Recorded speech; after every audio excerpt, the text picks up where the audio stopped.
Hey guys, how are you all. मेरा नाम है रमनदीप सिंह। स्वागत है आपका मेरे चैनल एएफएलएम के अंदर। सर पेपर आ गए हैं, टेंशनें हो रही हैं सीए वालों को, सीएस वालों को, सीएमए वालों को, सबको। अब जून अटेम्प्ट है। आज आप लोगों के लिए एक ऐसी वीडियो लेके आया हूं जो कुछ बंदों के लिए तो वरदान हो सकती है। कुछ ट्रिक सिखा रहा हूं that will help you in law papers. आप कैसे अटेम्प्ट करें, आपको गुड मार्क्स मिले। बहुत सारे बच्चों के डाउट्स रहते हैं कि सर कंपनी लॉ में इतने सारे फॉर्म्स हैं, फॉर्म नंबर भूल गए तो क्या होगा, तो कैसे पेपर अटेम्प्ट करें। कितने बच्चे ऐसे होते हैं कितने दिन में चीजें फाइल करनी होती हैं वो भूल गए, सिक्योरिटी लॉ के अंदर, कंपनी लॉ के अंदर। और ये कंपनी लॉ तो सीएस सीएम में तीनों में ही है, सिक्योरिटी लॉ तो खाली सीएस वालों का है। इसके अलावा जजमेंट्स तो हर एक लॉ में है। तो अगर जजमेंट केस स्टडी का नाम याद नहीं आ रहा, केस का नाम याद नहीं आ रहा तो क्या करें, सेक्शन का नाम याद नहीं आ रहा तो कैसे करें। इन छोटी छोटी ट्रिक सिखा रहा हूं कि अगर ये चीजें भूल जाओ पेपर में तो कैसे अटेम्प्ट करनी है। मेरे को लगता है सबसे ज्यादा हेल्प करेगी, तुम्हारे लिए सबसे काम की वीडियो है। पहला स्टार्ट करते हैं, छोटे छोटे पॉइंट बनाने जा रहा हूं, बड़े ध्यान से देखना। पहला केस, अगर अगर आपको ये याद नहीं आता कि फॉर्म कितने दिन में फाइल होना है, सपोज कंपनी एक्ट में इतने सारे फॉर्म जाते हैं, कंपनी लॉ के अंदर फॉर्म कितने डेज में जाना है, अगर आप ये भूल गए, और किस अथॉरिटी को जाना है। जैसे अगर कंपनी लिस्टेड है तो स्टॉक एक्सचेंज को भी फॉर्म्स जाते हैं, अगर कंपनी अनलिस्टेड है तो आरओसी को फॉर्म जाते हैं। अगर फॉर्म कितने डेज में जाना है और किस अथॉरिटी को जाना है अगर आप भूल गए तो आप ऐसे लिखोगे। सपोज पहले फॉर्म का नाम भूल गए, मैं तीनों चीजें बता रहा हूं। पहले सपोज ऐसे कहता हूं, या पहले एक एग्जांपल लग लेते हैं कि फॉर्म याद है लेकिन ये भूल गए कितने दिन में जाना है। तो इसका ऐसे लिखोगे, सपोज मैं कहता हूं फॉर्म का नाम है form number MGT 7, form MGT 7 जो फॉर्म का नाम है, तो उसको तुम ऐसे लिखोगे, form number MGT 7 shall be filed with in stipulated time period.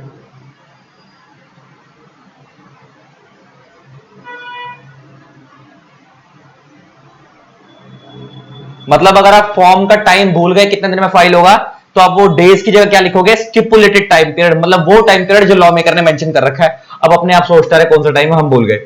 मतलब ये तुम्हारे लिए एक सेफर साइड है। मतलब आप ना लिख के आने से अच्छा है कुछ भी, तो ऐसे लिख के आ सकते हो। अगर फॉर्म भूल गए कितने दिन में फॉर्म जाना है तो क्या लिखोगे, that form shall be filed with in stipulated time period, जो भी फॉर्म हो वहां पे उसका टाइम पीरियड। सपोज मैं कहता हूं तुम फॉर्म नंबर भी भूल गए, मैं कहता हूं तुम फॉर्म नंबर भी भूल गए, मतलब फॉर्म का नेम, जैसे मैंने यहां बता दिया form number MGT 7 annual return का फॉर्म होता है वैसे कंपनी एक्ट में। मैं कहता हूं सपोज तुम फॉर्म का नाम भी भूल गए कि कौन सा फॉर्म जाता है, तो तुम लिखोगे specified form shall be filed, line क्या लिखोगे, specified form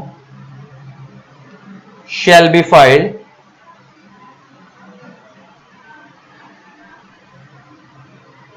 with in stipulated time period.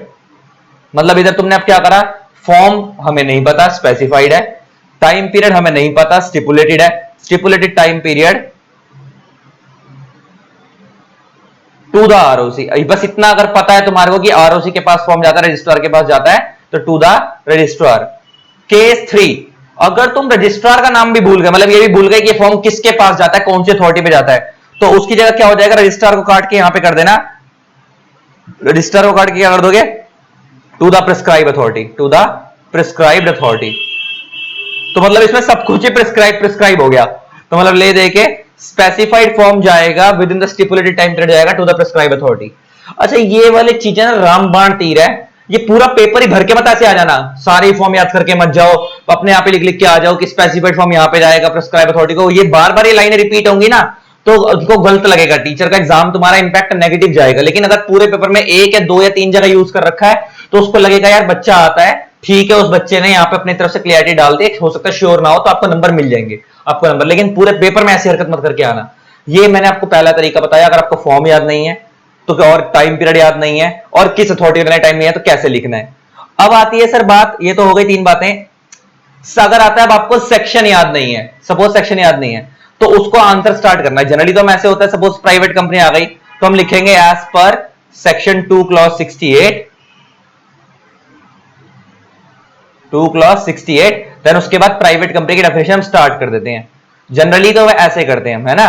लेकिन अगर सपोज तुम्हारे को सेक्शन याद नहीं है तो तुम इसको स्टार्ट करने के दो तरीके हैं, as per prescribe section of वो वाला लॉ जिस लॉ के आप लिख रहे हो। मैं तो कंपनी एक्ट का सेक्शन है तो कंपनी एक्ट लिख रहा हूं, सेक्शन ऑफ कंपनी एक्ट। जो बच्चे सपोज कॉन्ट्रैक्ट एक्ट का पेपर कर रहे हैं तो वो ऊपर लिखेंगे as per prescribe section of contract act, मतलब तो उसके लिए सिंपल हो गया। तो जिस एक्ट का वो सेक्शन है तो as per prescribe section of so and so act, उसका नाम लिख दो, फिर उसके बाद अपना सेक्शन लिखने के अंदर कंटेंट लिखना स्टार्ट कर दो। या इसका दूसरे तरीके से लिख सकते हैं, इसको दूसरे तरीके से लिख सकते हैं as per relevant laws, as per relevant laws, फिर उसके बाद अपने प्रोविजन लिखने स्टार्ट कर दो। वही आगे के प्रोविजन। दो लिखने के तरीके हैं, अगर आपको सेक्शन याद नहीं है तो। फॉर्म याद नहीं है तो मैंने बता दिया, कितने दिन में फाइल होगा वो मैंने बता दिया, किस अथॉरिटी पे जाना है वो याद नहीं है तो क्या हो गया। अब आता है सर केस स्टडीज आती हैं अगर पेपर में, और जज का केस का नाम याद नहीं है कि किस केस में कैसे, बड़े सारे केस होते हैं जैसे सेपरेट लीगल एंटिटी का सालोमन का केस था। सपोज आपको सालोमन का केस अगर याद है तो कैसे लिखना है। सपोज पहले तुम ऊपर उसके फैक्ट्स पढ़ोगे केस के, और फैक्ट्स पढ़ने के बाद बोलोगे द फैक्ट्स,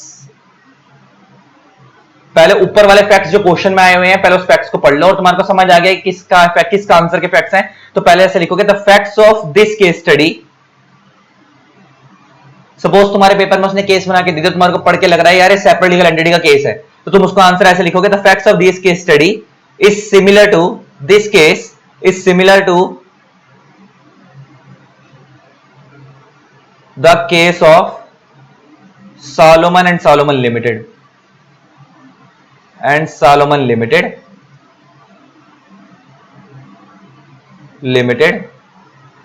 in which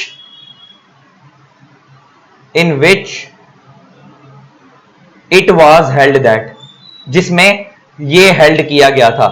क्या हेल्ड किया गया था, फिर आगे उस केस की जो मेन जजमेंट है वो लिख दो कि priority shall be made to the secured creditors first instead of unsecured creditor, वो जजमेंट है ना, तो ऐसे करके लिख दो। ये तो तब है कि अगर आपको केस का नाम याद है तो आंसर ऐसे लिखना है कि इस केस के फैक्ट्स उससे सिमिलर है। अगर केस का नाम याद नहीं है तो सीधा ऐसे स्टार्ट करोगे, अगर केस का नाम याद नहीं है तो in one of the decided cases, in one of the decided cases it was held that, it was held that, और उसके बाद फिर आगे केस के फैक्ट्स।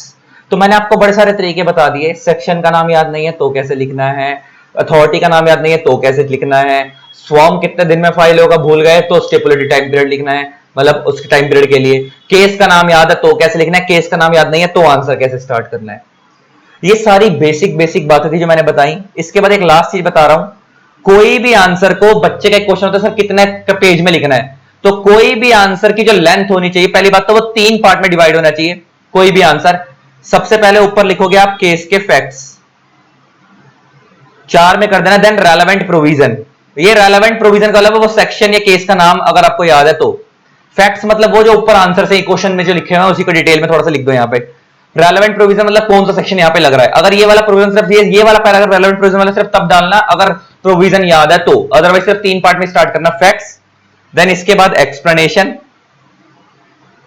इस वाले पैराग्राफ में, देन लास्ट में कंक्लूजन।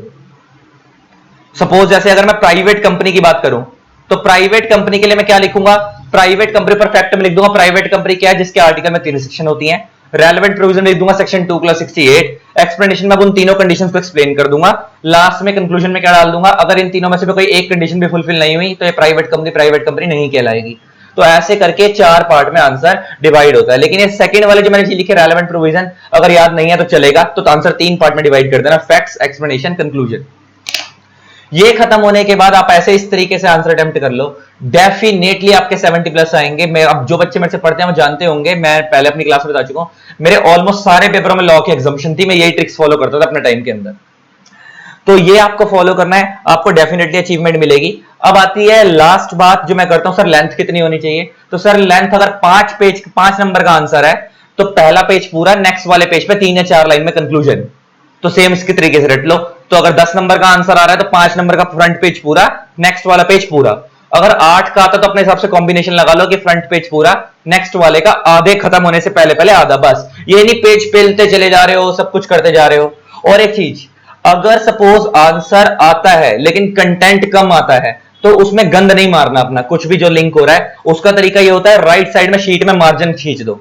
मार्जिन खींच दो मतलब शीट थोड़ी छोटी कर दो तो ऑब्वियस है, और थोड़ा बड़ा बड़ा लिखो तो ऑब्वियस है कंटेंट बड़ा हो जाएगा। तो क्वालिटी आंसर होगा, आंसर क्वालिटी में आएगा लेकिन कंटेंट बड़ा हो जाएगा, लेकिन आपने गंद नहीं मारा। लेकिन आप क्या करोगे, आप साइड में मार्जिन नहीं खींचोगे स्केल से, आप शीट लंबी लगेगी, उसके अंदर फिर क्या होगा, अपनी तरफ से मारते चले जाओगे, गन जो मर्जी लिखते चले जाओगे, आंसर की क्वालिटी बेकार हो जाएगी। तो उससे बेस्ट है कि मार्जिन खींच दो। मार्जिन ये नहीं कि इस तरफ तो मार्जिन इतना छोटा सा जो एक्चुअल में शीट में है, इधर तुमने आधा शीट के मार्जिन खींच दिया, इतना से कंटेंट कर दिया शीट का, मतलब बराबर बराबर खींचना मार्जिन।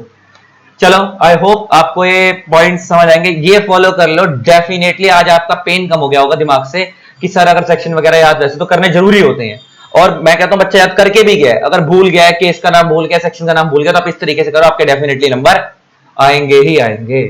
बच्चा थोड़ा स्मार्ट वर्क कर रहा है, समझ आ जाएगा, टीचर को थोड़ा सा इंपैक्ट भी अच्छा जाता है। लेकिन कुछ कुछ जगहों पे करना है, पूरा पेपर इस तरीके से मत कर देना कि उसको कुछ भी नहीं आता, सब जगह एज पर प्रिस्क्राइब ही करके आ रहे हो।